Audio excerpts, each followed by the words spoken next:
All right, Tuesday, Radio Row, Super Bowl week.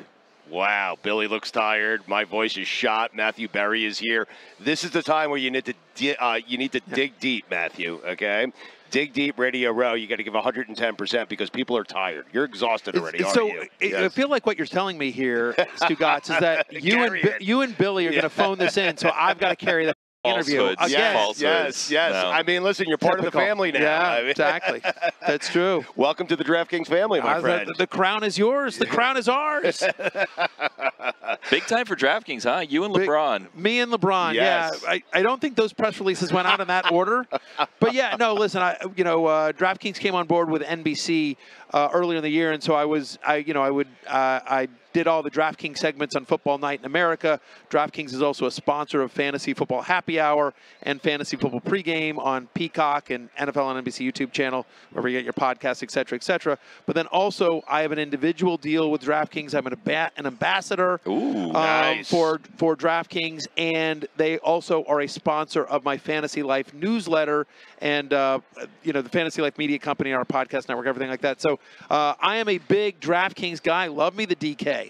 Love me the DK. The crown is indeed yours, my friends. As an ambassador, what do you do? Do you speak to foreign nations about DraftKings? Yeah, exactly. I have a sash. I have a sash and a crown, and I go and they send me like when it's when it's a big country, like they send LeBron or whatever. But it's right, like when they're one. right, exactly. When they're like, you know what? There's a crappy town in Luxembourg. Can you just go, Barry, and give a thing of flowers to the mayor or whatever, like that kind of stuff. Like I do those kind of things. A bunch of, I do overseas, grocery store openings, like a lot of ribbon cutting, that kind of thing. Yeah, it's a thankless job, but someone's got to do it. Someone's got to do it. Yeah. It just dawned on me. I never asked you because I'm always focused on what quarterback should I take in the 7th round whenever I talk to you. Do you gamble? Yes. Thank you for not watching my DraftKings. What about me being a DraftKings ambassador did you miss? You understand that the entirety of what I do on Football Night America is literally betting segments. I meant more in terms of because we're in Las Vegas, obviously. I meant more like blackjack, roulette, craps table. Like, will you sit down at a table and just gamble for 3 hours? Thank you.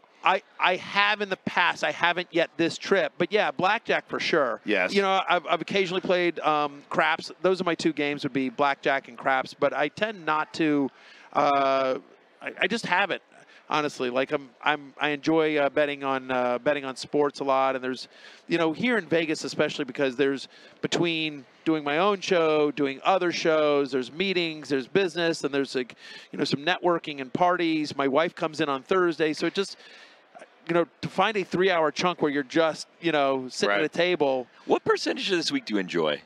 Not to say you don't enjoy the other stuff, but how much can you actually sit back and take it in? Billy, I have 5 kids. I enjoy every freaking minute of it. I have 5 children. Yet the wife is coming here. Yeah. She wants to get away too. She's like, oh, you're leaving me with all of them? No, screw you. I'm coming out there too.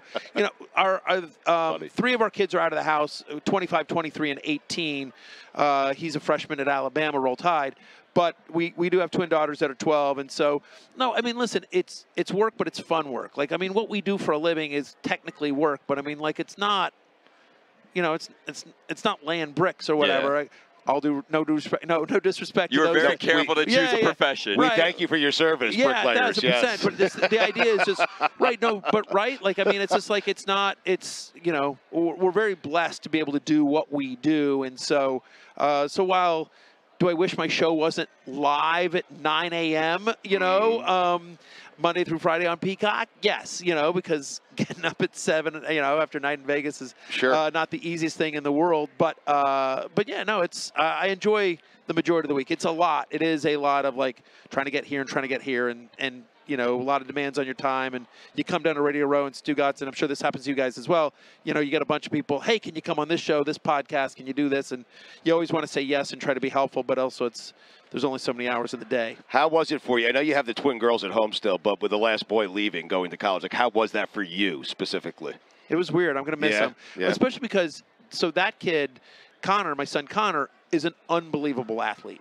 And so and I've written about him before, but basically he was the town, I live in a town called Cheshire, Connecticut, and the football team finished 4th in the state, and the lacrosse team played, and the lacrosse team is even better, because you start football later. Right. But Connor played lacrosse since he was in 3rd grade, I think. Really? And it's the same group of kids. Mm-hmm. And so my wife and I, we've seen the same group of kids since they were in 3rd grade all the way to last year. And last year, they ended up winning the state title in Connecticut. Right. That's a big deal there, Matthew. The team had, Connecticut is a lacrosse state. No doubt. And so Cheshire was, they had 10 kids that were first-team All-State, including my son. My son made first-team All-State. They had, they were named Team of the Year. They were named Coach of the Year.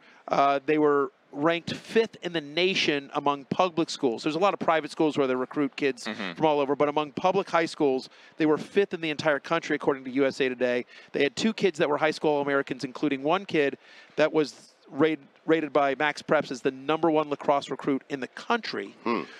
And it was a really magical kind of ride because it was all these kids that we've seen grown up. Like, again, in Connecticut, there's all these private schools, and they recruit, and like, oh, your defenseman's from Rhode Island, that kind of stuff. Yes. Like, these were all just city kids in a town of about 30,000. That stayed together all the way through. That stayed together, and it's just like they just all got better and played with each other. And so, and of course, my wife and I, we got to know all the parents. The parents are all very close, again, because we've all been watching games and practices, for the last decade or so. And so, so that's a long way of answering your thing. Right. It was very sad to me because not only is the son out of the house, but like that's a part of our life that was a big part of our life, going to all the games and the practices and all the parents and, all of his friends were the kids on the team. And like, it's just, it's a, sad chapter that's closing. A wonderful chapter, but you know what I mean? Like, I feel it because I coached my daughter. I coached her team. She's at Northwestern playing lacrosse. And when she left and went to school and all the friends went to college, it left a big void in my life. It really did. So I understand. I can relate to that. Yeah.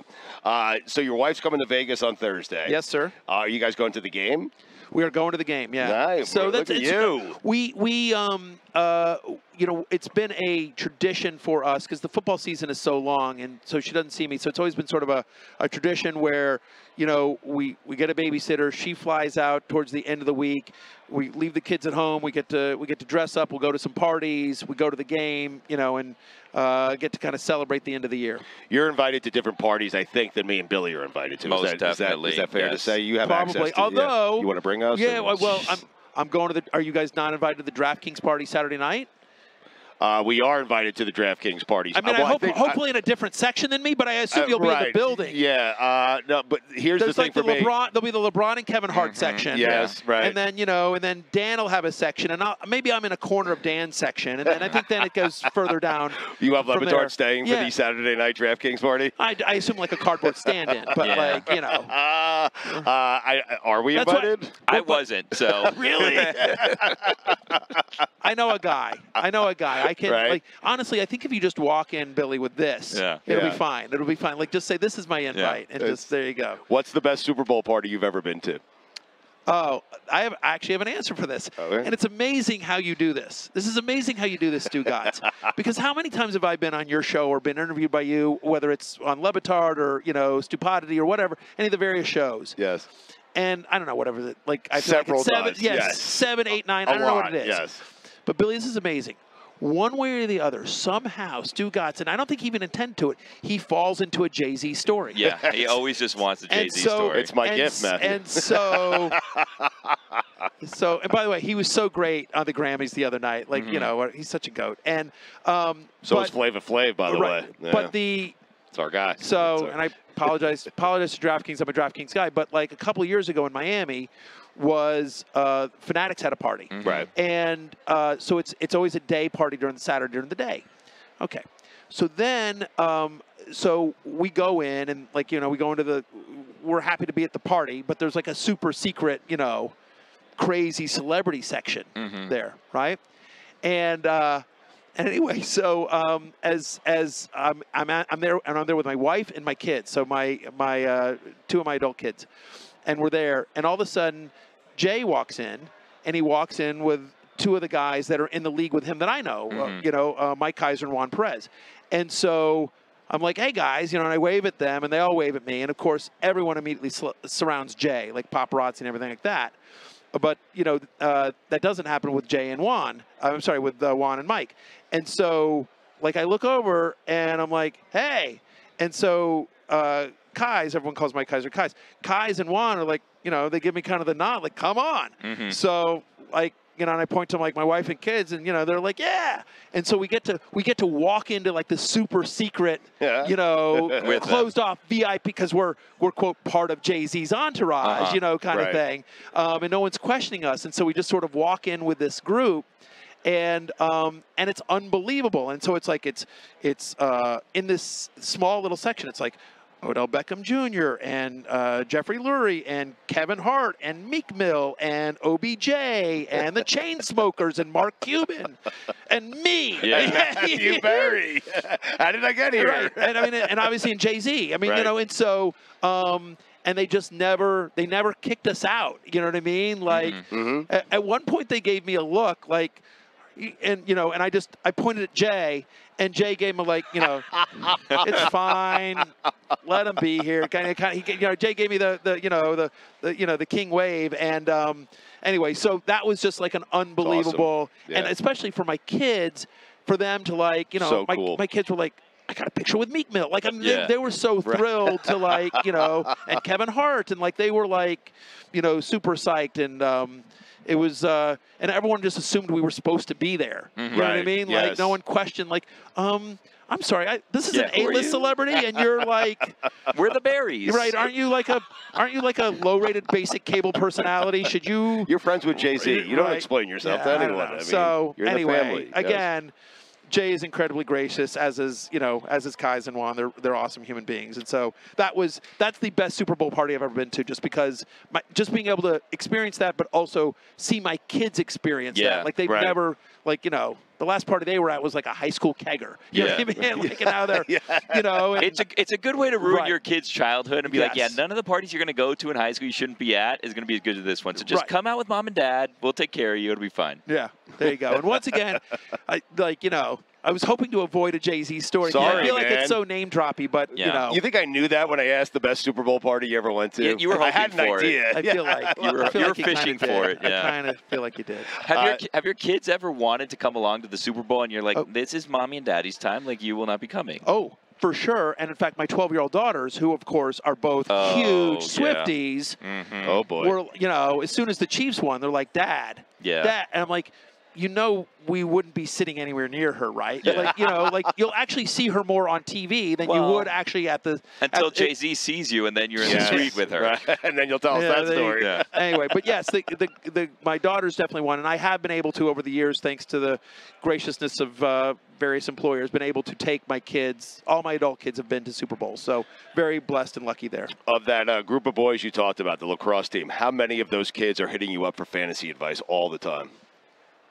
Not that many, because not every once in a while, a couple will slide into my DMs on Instagram. But for the most part, Connor, my kid, is just like, don't. You know, he's like, and Connor was one of the, not only was, I mean, he was one of the captains of the team. Like, he was one of the leaders of the team, in addition to being one of their better players. And so, yeah, they all listen to him. They're all scared of Connor. Connor was a defensive midi, he's basically a football player with a lacrosse stick. But he's not playing. Is he playing in college? He's not, and I'm so annoyed about it. He got D1 offers, and he just didn't want to. He's like, I want to go south. Right. I want to be somewhere warm with a big football program, and unfortunately, a Southern school with a big football program doesn't have men's lacrosse. Doesn't have men's lacrosse. I was going to say University of Florida has women's lacrosse, but you're right. Yeah. Right. I mean, so it's like he's at Alabama, but he looked at Bama, Kentucky, Missouri, Louisville, LSU, like all the, you know, South Carolina, Clemson. Like, he looked at all Southern schools with, you know, big time football programs. This was his first season. His freshman, yeah. And Saban bounced immediately. Not great. It might be Connor's fault. He might want to transfer. Go to Georgia. Right. What are you going to do? Who are you taking in the game? Like, who do you like? Like when you place your bets at DraftKings Sportsbook, what are you putting down? Chiefs +2 and Chiefs money line. Really? Love that. I mean, I like there's some props I like. I like the over on Pacheco rushing yards. Last I looked, it was 65.5. I like the over on Pacheco rushing attempts at 16.5 as well. There's some fun ones as well. I like Elijah Mitchell to get over 1.5 carries rushing attempts. You know, with some small ones there. But I don't understand why the Niners are favored. I don't get that. I don't know. I don't get it either. We just saw the Chiefs go into Baltimore and beat the Ravens. We saw the Chiefs go into Buffalo and beat Josh Allen and the Bills. And yes, why are they not favorites yet on a neutral field against Brock Purdy? Thank you. I made that literally that exact point. Like this defense, right? And oh, by the way, they also shut down the Dolphins. And yes, it was crazy cold, but the Chiefs were able to move the ball in that weather. So it's like they shut down a top 10 offense in the Dolphins, and then they go on the road to beat Allen and Lamar Jackson. Meanwhile, Brock Purdy barely got by Jordan Love and Jared Goff at home. And all due respect to Goff and Love, we like both those guys. They ain't Lamar Jackson and Josh Allen at this part of their career. And then you're just the basic part of Mahomes versus Brock Purdy, right? Seems silly. And then the one Achilles heel of the Niners defense, obviously, is the run defense, right? We saw Aaron Jones have a huge game against them. We saw the Detroit running backs have a huge game against them. So I think you're going to see a lot of Pacheco. He's gets a massive carry. That's why I like the over on the rushing attempts and the rushing yards. And then the last thing here is, by the way, and I think this is underrated, but in the playoffs, with Patrick Mahomes as quarterback, off of a bye, Andy Reid is 6-1.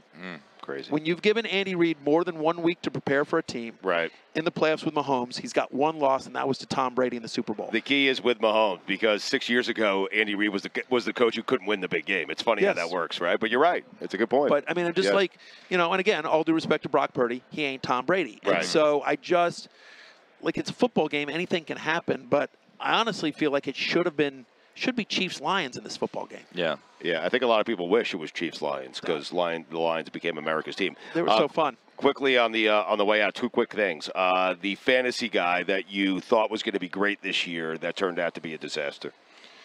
Dameon Pierce. Oh, yeah. He was getting massive workload in the beginning. I drafted him. I was right about the fact that the Texans would be better than people thought. I didn't think they'd do what they did, but I was like, this is going to be a competitive team. What does DeMeco Ryans want to do? He wants to run the ball, play good defense.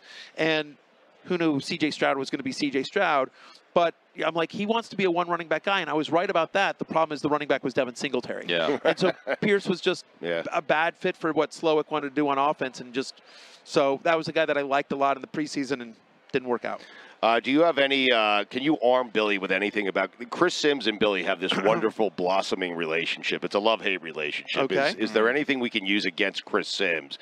Can you hand Billy some material he can use against Chris Sims? Is he a diva? Is he hard to work with? Anything? He's awesome to work with. I actually really like the guy. He lives on a farm, if you want to give him crap about that. He doesn't have a gate. He told us about it, right? Okay, Chris Sims tells us about his house, and he tells us how he's neighbors with Adam Silver, and he talks about, how great this neighborhood is, and basically, how well off everyone is, but then paints it as, I'm really struggling. I'm the smallest house on this. I only have, 8 acres. It's like, Chris, come on, man. Right. What are you doing? Yeah, exactly. There's a little bit of that. I mean, listen. Does he pull up to NBC Sports in Stamford, Connecticut in a Tesla? Yes, he does, So of course. Simsy's doing just fine. Yeah. He's got a weird sweating habit we noticed the other day. He sweats through his shirt. What is going on there? In a strange fashion. What's interesting is, so his podcast is called Chris Sims Unbuttoned. Yes. And so I remember asking him, because if you ever notice, other than on Football Night in America where he was a tie, but he's always got the top button, right? That's sort of his look. And so I said, oh, that's so clever, because you're always, I said, it's the unbuttoned because, you finally get to unbutton the top button. And he didn't get it. He goes, no, I just thought it was a good name. And I'm like, it has nothing to do, it's not based on, your look. And he goes, no, it's just, Yeah. And I'm like, but shouldn't it be? Shouldn't you lean into that? All adds up. Yeah. Curse is like a sailor, too. God, what a foul mouth. He curses a lot, right? That much he does. Yes. I will say that if you want to give him crap. And listen, he's been a great teammate to me. He, moment one, he welcomed me in, and we used to do our segments together in year one on Football Night. He's been awesome to me. So I love Sims, but I will tell you, he did ruin cursing because first week I'm there, I'm on Unbuttoned, his podcast, and he's cursing like a sailor. I'm like, awesome. Yep. Things are fun on Peacock. Yes. Do we even need to call it Peacock? Can we shorten it? Yeah. Right? Oh, he would if he could. Yeah. And so, so then, my first show on first, second show on Peacock, like I dropped an F-bomb, and they were like, "Hey, can we not?" And I like, "But Sims," and like, "Yeah, because Sims does it so much, we kind of don't want it." Wow, he has his own rules. Incredible. The Sims rules. It's the Sims it's the rule. Jordan's rules and the Sims rules. Incredible. 1,000%. Amazing. What are you doing with NBC? Promote it. Promote all of it, Matthew. Go ahead. Fantasy Football Happy Hour. We're here live all week at the Super Bowl on Radio Row. We're live at noon Eastern on Peacock. And then, available on demand on Peacock and the NFL on NBC YouTube channel. And, of course, wherever you get your podcasts. And then, of course, my 2024 way too early top 50 rankings are available right now on rotoworld.com, of course, for free. And sign up for my newsletter at fantasylife.com. We're sending out bets all the time, and it's good stuff. It's free, 100% free. Never too early for me, my friend. You're always great to us. We appreciate it. You always have great stories. You carried the segment. You did my job for me. Thank you. I knew I had to. You warned me at the beginning. Billy, you can go to sleep now. Yeah. Thank you, Matthew. Right, we won't see you at the DraftKings party. We're not invited. Yeah. All right. I'm going to call somebody. Thank you. And make sure that happens. You're an ambassador. Don't let them in. These two. Not allowed. Yeah.